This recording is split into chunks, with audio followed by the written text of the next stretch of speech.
Someone keeps depositing money into my account. It was all fun and games until they started asking me to do strange things. The first deposit came on a Tuesday.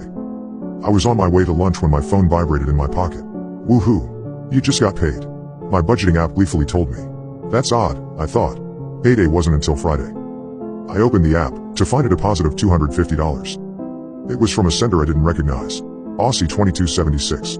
I quickly shot off a text to my husband. It was our joint account, but he didn't recognize it either. My next thought was PayPal. I did occasionally get weird payments. I have a crafting side hustle that's more of a side crawl, but those payments usually say PayPal in the transaction. So who was just giving me money? It must be a scam. But as the hours went by, I didn't get any weird texts or phone calls. That fat $250 just sat there in my bank account, taking up space. We should give it back, my husband said, when I got home. I don't think we can do that. Sure we can. We call the bank, tell them to reverse the transaction. I shot him a look. Or, we could just keep it. Someone did give it to us. That's unethical. What's unethical is forcing the kids to eat rice and beans for lunch every day. I slammed the refrigerator shut and plopped down on the couch. Look, I feel a little weird about it too, okay? But it's not like I picked up a wallet someone dropped and found $250 in it. Someone actually gave this to us, whether it was accidental or not.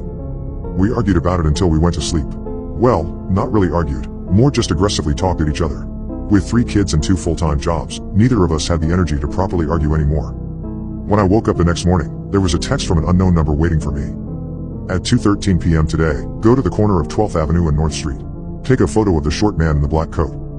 What the heck? But Jerry had already left for work. I'd tell him about it later. The weird text from a wrong number. As I got the kids ready for school, I couldn't stop smiling. Tomorrow, you guys are going to get a special lunch. Not rice and beans.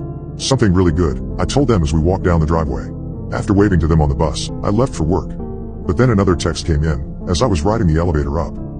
If you want to keep the $250, take the photo. My throat went dry. It wasn't free money. Some weirdo wired $250 to me. The elevator doors slid open and I stumbled out. How they have my number? Is it someone I know? I glanced around at the hall of cubicles, at the people I'd worked side by side with for 5 years. Ed is weird enough to pull some shit like this. But then I frowned. If Ed were wiring me $250, he would be asking for a photo of something else. I set my phone face down on the desk and got to work. I didn't spend another thought on the text. I pretended it didn't even happen. I just focused on my happy little spreadsheets, on the upcoming presentation, and hoped it would all go away by 5. It didn't. At 2 o'clock sharp, my phone buzzed loudly. And when I pulled up the text, my breath caught in my throat. Why haven't you left yet? I glanced wildly around the office. But nobody was looking at me. I ran over to the window. The sidewalk below was filled with people, but none of them were looking up in my direction. Fear pounded through my veins. BZZT. You want to give your kids that special lunch tomorrow, don't you? I froze. No. They'd been in my yard, watching me. And now they were somewhere on the street, or in this very office, watching my every move. I shot up from the desk and ran to the elevator. It took me 8 minutes to get to the corner of 12th and North. Running, in heels. Panting, I glanced around at my surroundings, but I didn't see anything out of place. A woman jogging by, a mother pushing a stroller, 2 businessmen arguing as they crossed the street. And at 2:13, a short man in a black coat strolled into view. He pressed the button for the crosswalk. Quickly, I whipped out my phone, pretended I was texting, and snapped a photo of him.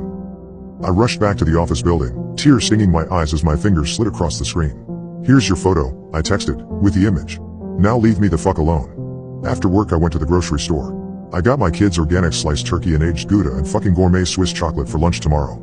I played their stupid little sick game, and damn it if I wasn't going to reap the rewards. As the good approached the conveyor belt, my phone vibrated. Woohoo! You just got paid. My heart fell into my stomach. And it fell through the floor when I saw the amount. $1,000. Whatever they were going to ask me to do tomorrow. I had a feeling it was going to be a lot worse than taking a photo of some random guy. I threw my groceries into the trunk of the car, the whole world going blurry with my tears. Just ignore it. Whatever they ask you to do tomorrow. Just don't respond. They'll take the money back and that'll be it. Then you can go to the police and tell them everything. But I was naive to assume they'd wait until tomorrow. Because as I started the car, my phone buzzed again. Drive to the pier. I stared at those 4 words, my heart pounding in my chest. And then I leapt into action. I don't want to play your sick fucking game, I texted, my hands shaking. Take your money back. I don't want IT. Leave me alone. BRZZT. It's too late for that. I swallowed.